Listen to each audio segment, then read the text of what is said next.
was something they called a general warrant. The British soldiers were going from house to house. They called it a writ of assistance. And we were mad. Why were they coming into our house? To make sure we paid our taxes, the stamp tax, which we didn't like because it was passed by a distant parliament. So we passed the Fourth Amendment, and it says you have to name the person, the place, and the things to be gotten. We now have a government that's writing one warrant and applying it to every American. Every American phone call is being recorded and kept.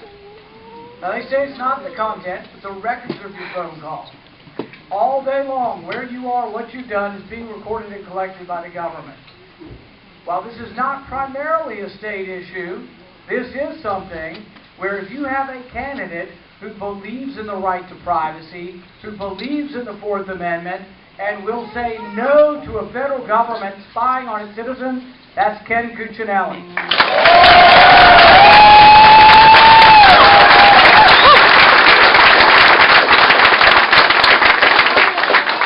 Last year we had a bill that allows for the first time in our country indefinite detention.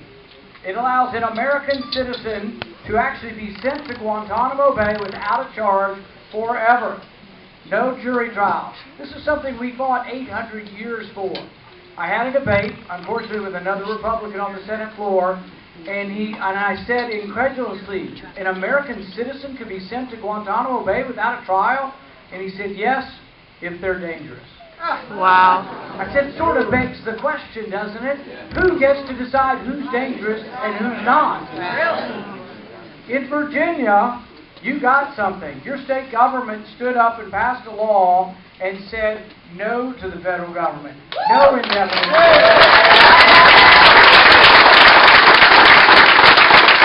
There's only one candidate in this race that will defend the Fourth Amendment, that will defend the Sixth Amendment, and it's Ken Cuccinelli.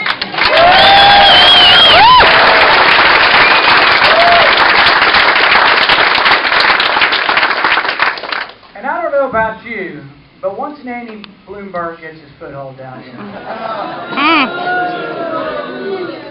once he takes your guns, he's coming after your big dog. I heard that Terry McAuliffe's been raising a lot of money, most of it not in Virginia. I heard that the most common zip code is 90210. So Hollywood liberals, Beverly Hills, think they can elect somebody in Virginia. What I'm telling you is, you need to leave here and make sure all of your neighbors tell Nanny Bloomberg to go back to New York.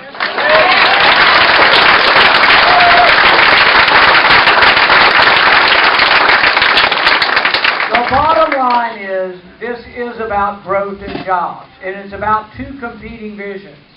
On the one hand, you have Terry Santa Claus McAuliffe, who will give you everything you want, but he won't tell you he's going to have to raise your taxes $1,700 per family to pay for it. That will cripple job productions. It will cripple the economy. It's not good for Virginia. And on the other hand, you have a candidate who says he will lower taxes by $700 per family. That will allow your economy to grow, and allow your kids to move out of your basement. But it is two competing versions. One version believes the government can do everything and it won't cost you any money, it's free. The other version is we have to spend what comes in, we have to be responsible, and that the way we grow is by getting a candidate who believes in less taxes, less regulation, and a balanced budget. There's only one candidate, he's my friend, and I want you to greet your next governor, Ken Cuccinelli.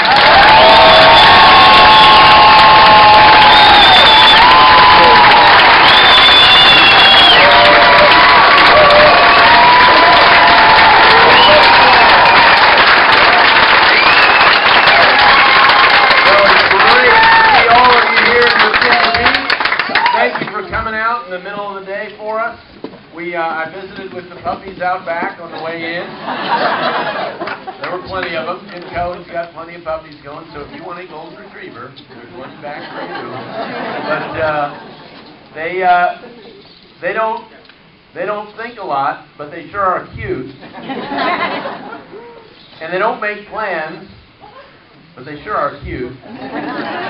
and they're probably all over my jacket, but they sure are cute.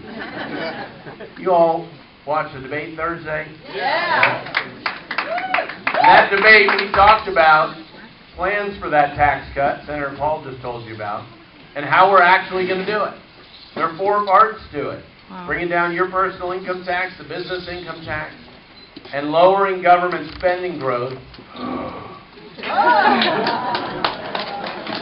and eliminating about 1/6 of our tax credits and exemptions that have been carved out of the tax code. Because unlike the federal government, we got to balance both sides of the ledger. And that comes to about a $700 tax cut for a family of 4 and 58,000 new jobs for Virginians.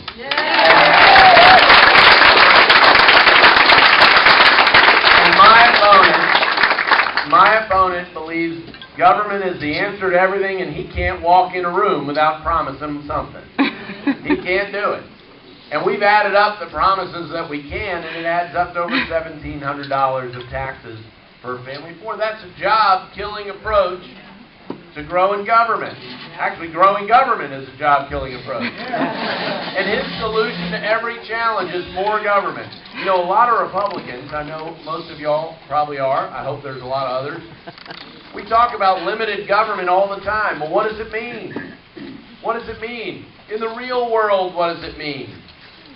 It means you keep more of that money you earned. It means the businesses that feed this economy, that grow this economy, keep more of what they earn to reinvest. It means it doesn't come to government.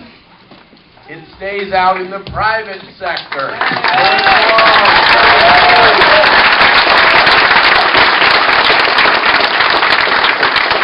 Now, just because this is the only way that's been proven over the long term to ever grow an economy, doesn't mean there might not be alternatives. It just means there might not be alternatives that can work. And that's what Terry's offering. And his offering is more and more government. You know, I told you he can't go in a room without promising something. I've been endorsed by the Northern Virginia Technology Council's Tech Pact in Northern Virginia. And when they found out I was getting endorsed, the other side started bullying them to try and bully them out of the endorsement. And because of that, it made news for about a week. And we learned about some of what was discussed in front of that PAC board. Now, I knew what was discussed in my interview. I was there. But when Terry was there, he got asked about one particular law. He didn't know what it was, and he said, I don't know what that is. It was a uniform law, so it was one of these ones that might be applied in a lot of different states. Of course he didn't. And he turned back to the questioner and said, well, do we want to be in that? And the guy said, well, yes, we do. And he said, well, then we will be. A world land speed record for pandering. Now, let's break this down. I have no idea what you were talking about, but I need your support right now, so I'll tell you whatever you want to hear. Terry McAuliffe. Terry McAuliffe. And he does it with your tax money as well. I've told people there is one thing I'm going to spend more of your tax money on, and that's taking care of people suffering from mental illness. You know, we see a lot. It's something I've done in the community for over a decade and a half. And frankly, there's tens of millions of dollars within our existing Medicaid that we can move over to be treating children and adults who are suffering from mental illness. And you know, that $2 million that Michael Bloomberg is spending in Virginia, in their ad, they run all of the shooters from these tragedies around the country. And in the ad, they say, if we just had these kinds of new restrictions that Terry McAuliffe supports, and the implication is none of those would have happened. And you know what? Every single one of them would have still happened. You know the one thing those 4 people have in common? They all suffered from mental illness. You want to get at the problem, don't take away people's constitutional rights to defend themselves. Right. Go after the problem.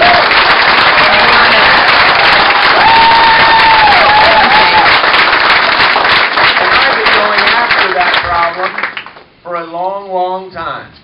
I'm I'm the only candidate running in this race who did anything. That's a pretty strong word, isn't it? Anything in the community of the Commonwealth of Virginia before running for governor. Thank you. Anything. Thank you. I believe that someone asking to lead your community, whether it's the House of Delegates, you heard from Bill D. Starts, or whether it's governor, or maybe some other higher office, you know, who knows?